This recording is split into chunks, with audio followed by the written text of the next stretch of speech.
গোলা আর বোমার শব্দে কেঁপে উঠছে বসতি, ক্রমেই গভীর হচ্ছে মানবিক সংকট। প্রাণ বাঁচাতে শিশু কিশোরদের বুকে নিয়েই পালাচ্ছেন হাজারো পরিবার। থাইল্যান্ড কম্বোডিয়া সীমান্তে টানা 4 দিনের সংঘর্ষে পরিস্থিতি আরও জটিল হয়ে উঠেছে। সীমান্তবর্তী গ্রামগুলোতে নতুন করে গোলাবর্ষণ হওয়ায় ঘরবাড়ি ছেড়ে নিরাপদ আশ্রয়ে যেতে বাধ্য হয়েছেন লাখ লাখ মানুষ। থাইল্যান্ডের তীব্র গোলাবর্ষণ ও F-16 বিমান হামলায় কম্বোডিয়া সীমান্তের অন্তত 30 কিলোমিটার ভেতর পর্যন্ত ঘরবাড়ি, স্কুল, সড়ক, প্যাগোডা ও কয়েকটি প্রাচীন মন্দির ক্ষতিগ্রস্ত হয়েছে বলে দাবি করেছে কম্বোডিয়া কর্তৃপক্ষ।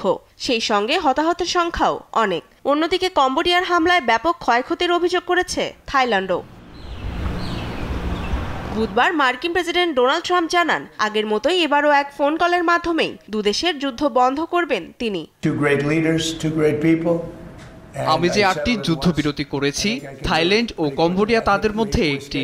আমার মনে হয় আগের মতো একটি ফোন কল করলেই আবার তারা যুদ্ধ থামিয়ে দেবে। আমি 8টি যুদ্ধ বন্ধ করেছি এবং সেগুলোতে মাঝে মাঝে সংঘাতের আগুন জ্বলবেই। আমার কাজ হলো সেগুলোকে আবার থামিয়ে দেয়া। বৃহস্পতিবার ফোন কলের মাধ্যমে দেশ দুটির নেতাদের সঙ্গে কথা বলবেন বলেও জানান তিনি।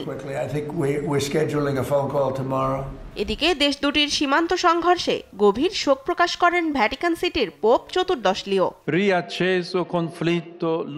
থাইল্যান্ড ও কম্বোডিয়ার সীমান্তে সংঘাতের খবরে আমি গভীরভাবে শোকাহত। সাধারণ মানুষ সহ হাজার হাজার মানুষ হতাহত হয়েছেন। লাখ লাখ মানুষ তাদের ঘরবাড়ি ছাড়তে বাধ্য হচ্ছেন। আমি দেশ দুটিকে দ্রুতই আলোচনা করে যুদ্ধ শেষ করার আহ্বান জানাচ্ছি। সম্প্রতি থাইল্যান্ড ও কম্বোডিয়ার নেতাদের সঙ্গে কথা বলেছেন মালয়েশিয়ার প্রধানমন্ত্রী আনোয়ার ইব্রাহিমও। দেশ দুটি আলোচনায় আগ্রহী থাকলেও চূড়ান্ত কোনো সিদ্ধান্তে পৌঁছানো যায়নি বলে জানান তিনি। এমন উত্তেজনার মধ্যে এখন অপেক্ষা মার্কিন প্রেসিডেন্ট ডোনাল্ড ট্রাম্পের ফোন কলের। দেশ দুটির যুদ্ধ পরিস্থিতি স্বাভাবিক করতে পারছেন কিনা সেদিকেই তাকিয়ে বিশ্বমহল। তনিমা ইসলাম, নিউজ ডেস্ক, দেশ টিভি।